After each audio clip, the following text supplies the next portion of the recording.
It is Weather for Weather Geeks time. It's Monday evening, the 23rd day of April, 2018. Pardon my nasalness. Is that a word? Nasalness? Here, I got a cold over the weekend. Heck of a time to get a cold when it's so nice outside, but I've been struggling with this all day today, so we'll try to get through this video without me being too nasally. 73, the official high at the Youngstown Warren Airport today. It was a beautiful day. It clouded up at the end of the day, but 73 at this time of year, of course, is above average, and we haven't said above average very often during this April. And over the last few days, as the weather has turned, a quick uptick in the tree pollen. Now, most of the trees aren't anywhere near fully bloomed at this point, but we're starting to see some blooms popping, and the pollen has really shot up over the last few days. Now, if you're an allergy sufferer, I am not. I just have a regular cold. Thankfully, I don't suffer from allergies. But if you are an allergy sufferer, if you're sensitive to pollen, some good news for the middle of the week in that we're going to get some rain and that'll wash some of this out of the air. But the end of this week, end of the weekend, and early next week, it's going to warm up. It's going to dry out, and I think everything's going to really start blooming quickly. And allergy sufferers may not be very happy in about a week or so across our region. All right, the rain off to our south and west is struggling a little bit to reach the ground. Some dry air. The relative humidity down here at the surface is low. A lot of this is getting eaten up as it tries to fall out of the clouds. But eventually the air column will be saturated enough that we will see some rain tonight. This is actually a pretty extensive system, with quite a bit of rain across the Ohio Valley, the Tennessee Valley, down into parts of the Carolinas as well. Rainfall totals over the last 24 hours, pretty impressive. Southeast Georgia, some places have had a few inches.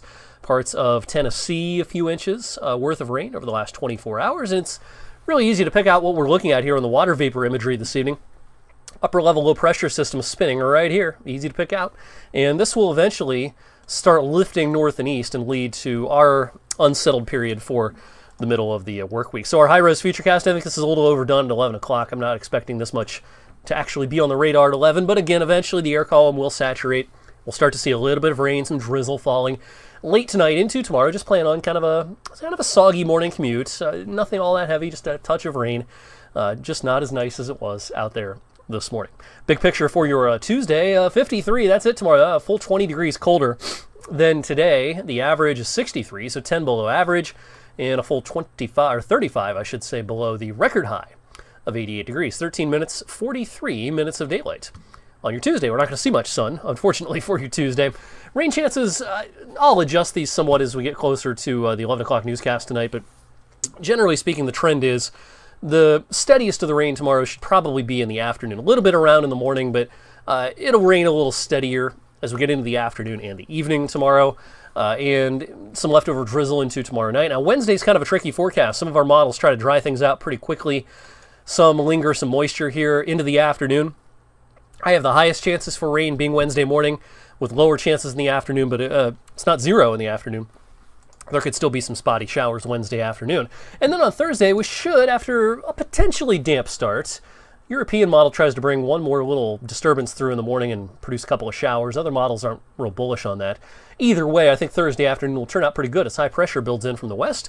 And Thursday afternoon, most of Friday, should be pretty nice. Rainfall totals over the next couple of days, pretty modest. Most of our models are clustered right around maybe a quarter to a third of an inch. The latest NAM and the European model go a little bit higher, up to maybe 2/3 of an inch. I think a quarter to a third of an inch will be a good average. I can't rule out about a half, but a quarter to a third will be a pretty good average. So all in all, pretty light rain event. Check out the temperature roller coaster over the next 7 days, though. Now, Wednesday's high of 51. That could be a late morning high. We may spend Wednesday afternoon with temperatures tailing back into the mid-40s. So kind of chilly once again. But again, Thursday afternoon's pretty good. Friday's pretty good. Maybe a shower late Friday. Take a little step back on Saturday, but then, this is a nice trend for Sunday and Monday, and that trend should continue right into early next week. Well, I didn't mean to show you that, but I showed you this last week. That's the Weather Service May outlook, showing a decent chance of above average temperatures. Let's talk about the start of May, the end of April and the start of May. Here's a look at the European modeling temperature anomalies.